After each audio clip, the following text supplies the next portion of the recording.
अपरिमित समुच्चय, इसके बारे में पढ़ेंगे क्या होता है ये। ऐसे समुच्चय जिनके अवयवों की संख्या अनंत हो, जिसे गिना नहीं जा सकता। ऐसे समुच्चय जिनके समुच्चय के अवयव को गिना नहीं जा सकता उसे अपरिमित समुच्चय कहा जाता है। जैसे कि क्या चीज़ को गिना नहीं जा सकता।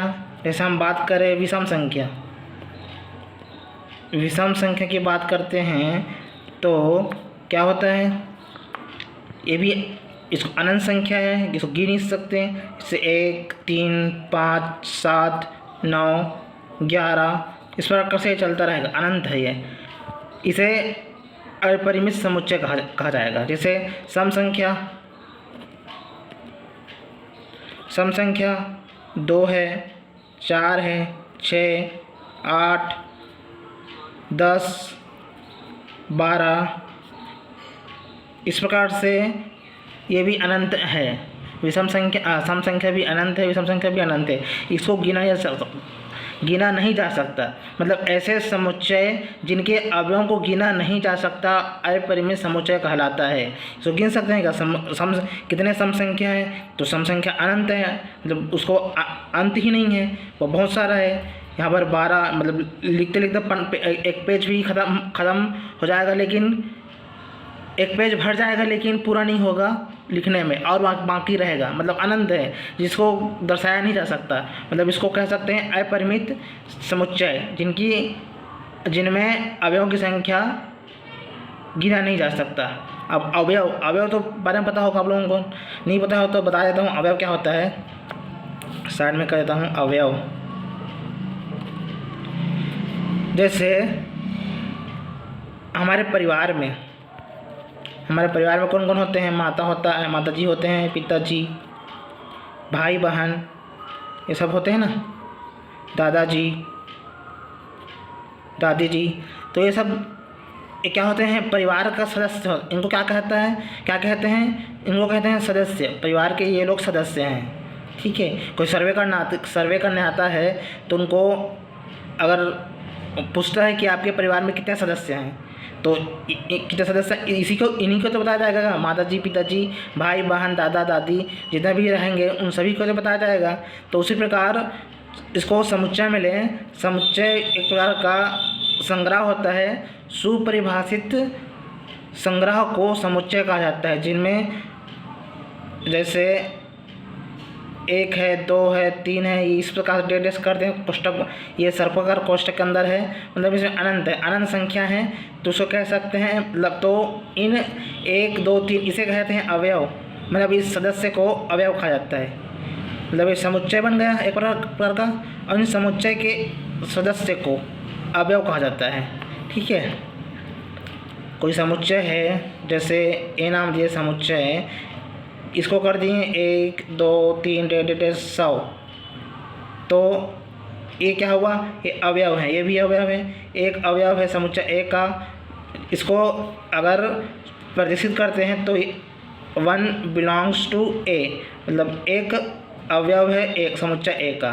तो उसी प्रकार से 2 को भी लिखते हैं 2 बिलोंग्स टू ए, मतलब जो 2 है वो समुच्चय ए का अवयव है, इस प्रकार से कह सकते हैं इसको।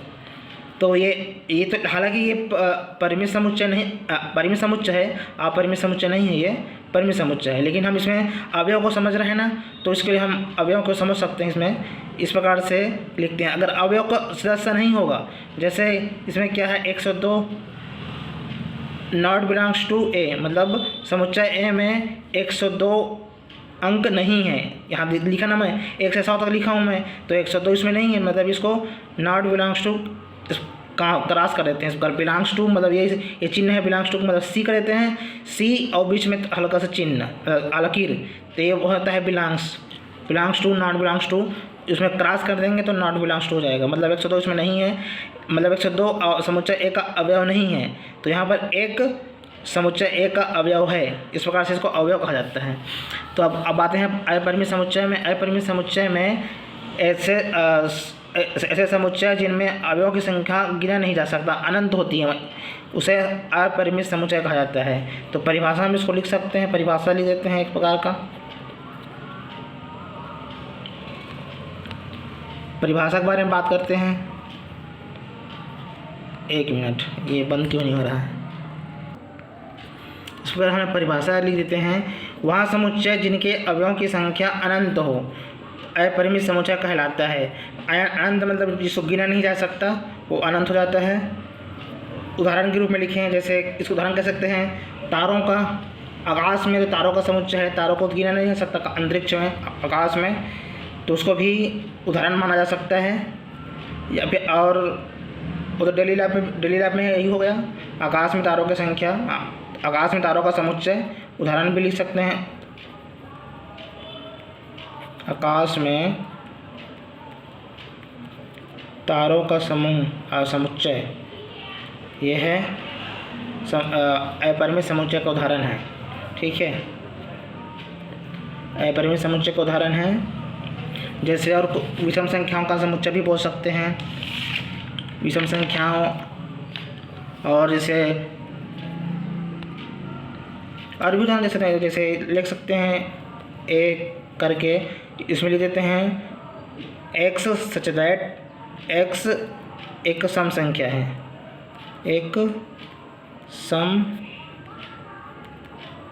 संख्या है। इसको ऐसे लिख देते हैं, मतलब ये कह रहा है कि समुच्चय A में वो x आएगा, मतलब x मतलब कोई भी संख्या हो जाएगा जो एक सम संख्या है।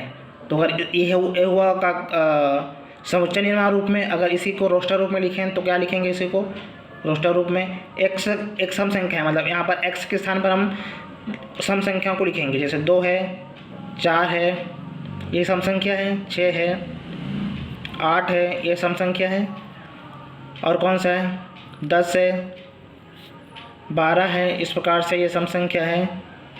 14 है, 13 नहीं है, 14 है, इस प्रकार से ये अनंत है। तो इसको परिमित समुच्चय का उदाहरण माना जाएगा।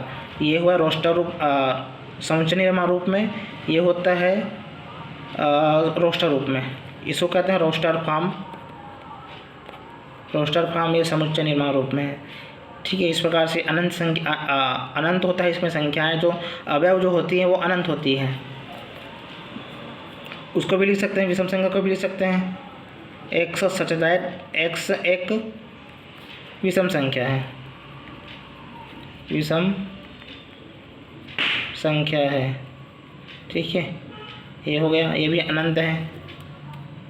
इसको भी रोस्टर रूप में लिखें तो इस प्रकार से लिखा जाएगा 1 3 1 3 5 7 9 11 इस प्रकार से ये बन जाएगा। ये होता है रोस्टर रूप, ये होता है समुच्चय निर्माण रूप। इस प्रकार से ये परिमित संख्या का उदाहरण बन जाएगा। ठीक है,